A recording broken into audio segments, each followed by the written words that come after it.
Hey everyone, set 10 is coming out in English very, very soon, like tomorrow. So we have collated a bunch of working decks that come from set 10 for you to straight up and use and make even better, right? These have been pulled from like tournaments and locals, and sometimes we've had to modify some of them simply because we don't have all the PRs, which I'll let you know. But these are basically decks that confirm their work, because we review so many decks, right? It'll be good if you go through all our videos and just go through all the decks there and give us more views, but this is one just to help you out very quickly.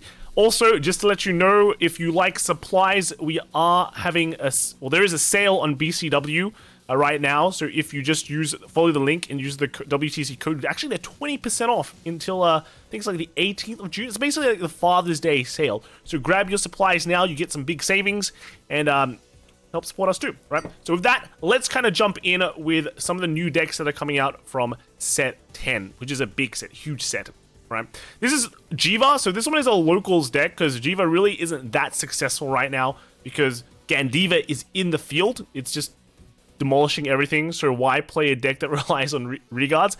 But this is a Jiva deck that I think top the locals, and you can just see, you have some mirrors and Jiva. About that, at least the deck kind of works now, right? Still a lot to kind of go through this deck. I think there is a PR that is out in Japan but not out in English that will help this deck quite a lot, but this is just unfortunate. It's unfortunate in the meta right now because the meta is what it is and it's just not very favorable for Jiva. The deck that is the biggest hype coming into the English format is Gandiva. It's been showing some incredible results in Japan, probably the most winningest deck so far, right, according to Fuzzy. And there are just some evolutions here from the OG builds of Gandiva. A lot of decks, this is pretty much like the Man Long build, except with just a couple of changes, or maybe not, I have to double check. But one of the things that has been happening is people have been running the Bavsaga right line, but then at some points they've been cutting it at grade 1 because having the extra counter charge available, the extra counter blast available to use Gandiva's skill is actually pretty good, so they've put back the grade 2. It's fine to just put in like the entire Gandiva Ryline if you like that. If you don't like to rely on getting the sword or the shield from the Bavsaga one. So it's really up to you. That there's quite a few things that you can do. The rest of it is just Sturgna's or Sturgna in English. You can run this at 4 if you'd like. I know a lot of players have put it at 3, and then you have Cyclers, MFD, and all that. And it's just overall a very, very good deck of best halves. I hope you've been getting this one too. And hopefully it's pretty cheap. Hopefully it's cheap in English. It is one of the cheaper decks in Japan, and it's just like an effective, cost-efficient deck that you can just straight up build from this set. Right, so basically how the deck has evolved. The next set is Astra Unica. This one is a pretty bad deck, unfortunately. Just doesn't really do anything well. There are some weird things that you can do with this deck. This one did win a locals. You notice that the starter is a crit because you wanna bind crits and then get more effects. Unfortunately, I'm not gonna lie. I think this deck is pretty tragic. Okay, it's just, you can buy it if it looks good. There's definitely some different ways you can build it, like running a normal grade 0 as your ride line. You can literally just run that and then just like -1 like another card. Maybe the Cycler or something like that. The Cycler's pretty good though because it helps you get cards, which this deck just doesn't do. It just doesn't do anything, it feels like. So yeah, that's kind of where it is. Not really too impressive in my opinion, but this did win a locals, so you can give that a try. Drajul also is in a pretty bad place in my opinion. Drajul has been doing okay in the Japanese metagame, but we don't have a very, very important PR, which is Empusa, that does allow you to more easily get multi-attacks that doesn't require counterblast. But because we don't have that, you kind of have to just rely on Rokugor, which does require a CB. So your CB cost for this deck will be quite heavy. This is why since we don't have the Empusa, we have to run something like, in my opinion, we have to run something like Cranium Burner, which does give you a counter charge, which does let you last through the game a bit longer. And then we're also running the Cycler because it does allow you to call cards from your soul. So you can do things like put, if your Agor dies, you can put it into soul and then just call it out with the Cycler to get you, kind of get that piece that you really need now because you just don't have the other card that restands and Prusa. So that's just kind of where it is. It is pretty counterblast heavy now because of all these kind of moving parts. is just the unfortunate part of it. You probably can just stay at your normal Dreduled if you'd like, because it doesn't really require CB, but, you know, CB1 and possibly just getting any form of advantage with the deck is pretty important, I think. A lot of things, other things here are just like, you know, the Swirler and the Gungaram combo. You just need some power just to kind of bash people. That's just how it is. Push damage up quickly and then just kind of finish them off with your multi attacks that you have less of because you're in English, right? Next we have is Hexa. This is one of the better decks from the format. This is actually one of the top decks in the format, I think. This is from one of the major tournaments, and this is just the build which runs normal Hexa. There are some builds which don't run normal Hexa and just go straight to Aquamarine, but I think the normal Hexa build is fine. What you do with this deck is you look at the top deck, you trigger triggers, and you win. It's just that easy, right? Some things to notice is that people have been running Rafelsos so that your first grade 3 turn is like, okay, you can just throw this guy down and then just bash with it. It hits 13k. It has Twin Drive when you trigger a Martinoa, which sometimes you do because you play Hexa Orb, right? You look at top 3 and see Martinoa, damn, throw down the Rafelsos and just go. And then if they stay alive, you just move it to the back and it becomes like a booster because you pretty much just be Persona riding every single turn, because if you don't, you lose, right? And then some of the interesting parts about this deck is that they've been running this Lalarita, right? This does just allow you to get an extra restand if you only trigger like one trigger. So it does at least force the extra attacks in as much as possible. One thing to notice that is all these past decks, they are running, even like the Scuff ones are running the crit heal. This is just something that's been pretty important in this format because there are more decks that get crit. So for example, Dreduled gets crit, Gandiva gets crit, Ava gets crit.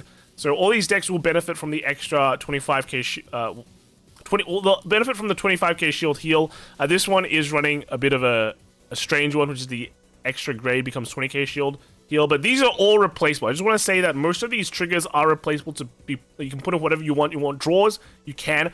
One thing with Hexa Orb though is that the fronts are pretty good because they do get like the double dipping in terms of power, makes your 10k into a 20k. But yeah, you can run draws if you like, run crits, you can run, you know, fronts. It's all up to you, right? Trigger lineup, I always say up to you to find what works for you. Next one is Solari, and this also hasn't really done that well. It's top like a locals. This is supposed to be another one of those budget decks, but if you really want a budget deck, you can just play Gandiva, right? That's why this is kind of disappeared. Not really much to say about this. Makes like 4-ish attacks. There's some big combos that people describe, but really this deck just hasn't been that popular. But this will probably, if you want to talk about budget decks, then this will probably be the budgiest deck in the entire format. That's just how it is, right? This is probably gonna be the cheapest deck in English because there's basically no hype around it, and yeah, pretty much that. Next we have is Zorgo. So Zorgo got some big wins in this set. Zorgo is actually really strong. It's one of the toppest decks out there as well, along with Hexa Orb, maybe even better than Hexa Orb. It's up to you. I think this is one of the decks that topped. I think Divangasai, right? So it's confirmed to be working very good. Zorgo Mask is just insane, right? You get a Persona ride when you kind of do the mask combo, and then because you do an Alchemagic, get another 10k. It just shreds the hand, right? It shreds hand very quickly. Your Roaring Prison Dragons just pop off, and then your Keel Severings, right, as well. All get that extra power, and just basically your opponent's hand will just disappear, right? It'll just disappear. Blue Zorgo is the better build, and then you just have a few more cards that just allow you to generate a Dragon Tree marker, and also work when you use the mask to search for cards, because you know your mask can search for all these Dragon Tree wretches, which is very cool. And then in a way here, the kind of order lineup is really up to you. Just Zorgo is pretty flexible, just a lot of one-offs here that just make everything work. So yeah, it's pretty much the main focus of the Zorgo deck, right? Is find a order lineup that works for you. Next we have is Leonorn. Leonorn is also a deck that really hasn't done that crazily amazing.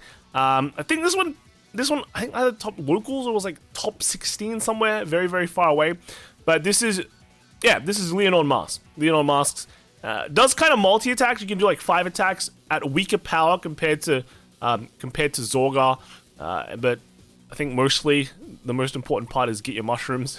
Because they're just really good. You can rush with this better though, I think, unless you like Zorgo gets Roaring Prison Dragons early. This one you can kind of just make a full field and just keep on going, go, and just kind of push. But definitely one of the less impressive decks of the format when you compare it to like Zorgo, and like Hexa or the other big upgrades there. Big winner here is Ava, right? Ava, we get the new habitable zone. This guy is actually just insane. It makes the deck get so much hand, lets you build so much, just solves your order problems, right? So very, very cool. We don't have Assembler, so we had to kind of adapt this deck a bit more to the English format, which we did. We just run Bowmine. Assembler is one of the weakest cards in the entire deck, I think. So just run the Bowmine, build your soul, counter charges, let you be more free of your counterblast. Kind of saves you when you don't have like 2 CB on your first grade 3 turn. Lets you be free, right? Lets you be free. The interesting addition here is the dock. So this one allows you to move your obfuscates back and then kind of booster them, and this kind of counters the Gandiva matchup where they just can't retire your boosters anymore as well. So your whole field is just very powerful, untouchable, and you just keep on steamrolling the opponent. And you can just kind of easily pull this off by just playing a habitable zone down on your Persona Ride turn, and then you can play a second order, which just be the dock that you can search. So very, very easy. Very, very strong deck as well. And then lastly, because this is coming out at the same time as Set 10, we have Messiah. So this isn't updated in the English deck log yet, but this is in Japanese deck log. But the only thing that you change in this deck, you buy the deck. You pretty much buy the deck, and you pump 4 Mekanis into it, and your deck is good to go. This has been popping off quite a lot in Japan. We'll get kind of checked by Gandiva, though. Gandiva is pretty good against this deck, in my opinion. But for a deck that's just straight out of the box, it's definitely very, very strong. And it's everyone's favorite nation, which is Brantgate. So you get Elder Breaths with a triple drive. GG, all right? Yeah, otherwise, this deck is very, very, very cool. Very easy to build. The best part of this deck probably is the Cosmo Reef. Very nice art. Will go into every single Brantgate deck as the PG.